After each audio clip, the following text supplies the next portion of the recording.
So what we're going to do in this video is several examples where we evaluate expressions with definite integrals.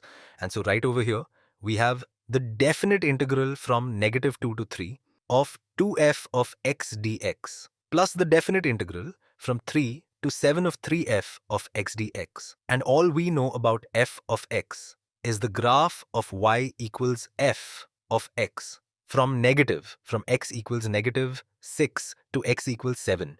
They also give us the areas between f of xy equals f of x and the x-axis. The negative areas show that our function is below the x-axis, and so given that, can we evaluate that? And like always, pause the video and see if you can do it on your own. Well, the first thing that my brain wants to do is I want to take these constants out of the integral, because then once they're out and I'm just taking the straight up definite integrals of f of x, I can relate that to the areas over here, and I know I can do that. And this is a very common integration property and applies to definite and indefinite integrals. But if I'm taking the integral of kf of x dx, this is the same thing as k times the integral of f of x dx. So let's just apply that property there, which is really you're taking the scalar outside of the integral to say this is going to be the same thing as 2 times the definite integral from -2 to 3 of f of x dx plus 3 times the integral from 3 to 7 of f of x dx. Alright, now can we evaluate these things? So what is this going to be? The definite integral from -2 to 3 of f of x dx.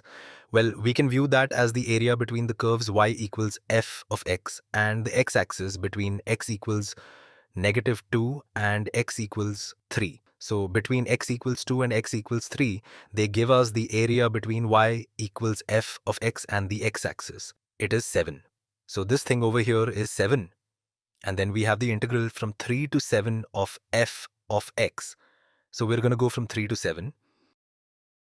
And once again, well, this is going to evaluate to a negative value because f of x is below the x-axis there, and it's going to evaluate to -3.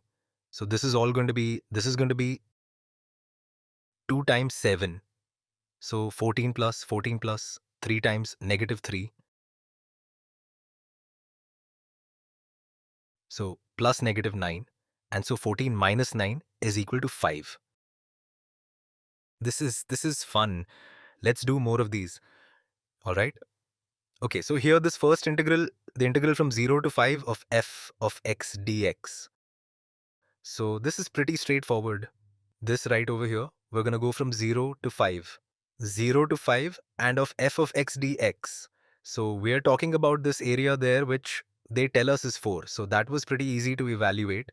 And now we're going to subtract. We're going to subtract going from -8 to -4 times 2f of x. Well, let's just take this 2 outside. So if we just take this 2 outside,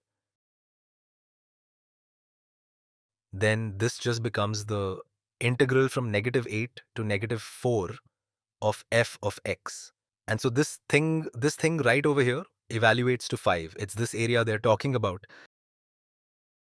So this is all going to simplify to 4 minus that 2 that we brought out, minus 2 times 5, which is equal to, let's see,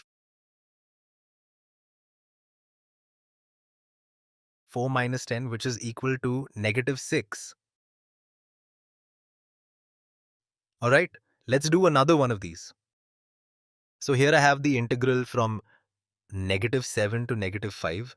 So I'm going from -7 to -5, which is, it's going to be right around there. So I want to find this area right over here. So I want to find that area. That's that. And then I'm going to go from -5 to 0.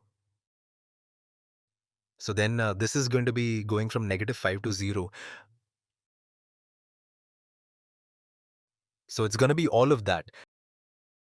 Now, there's a couple of ways you can think about doing it. You can assume I have some symmetry here, and they don't tell it for sure, but it looks very symmetric around x equals -5. So you could assume that this 8 is split between these two regions. But an easier way to do it is just to realize, look, I went from -7 to -5 and then from -5 to 0. And I'm integrating the same thing. f of x dx. So this integral I can rewrite as the integral from -7, so -7 all the way to 0 of f of x dx. And so really that's just going to be the net area between -7 and 0. And so we have the positive 8 there.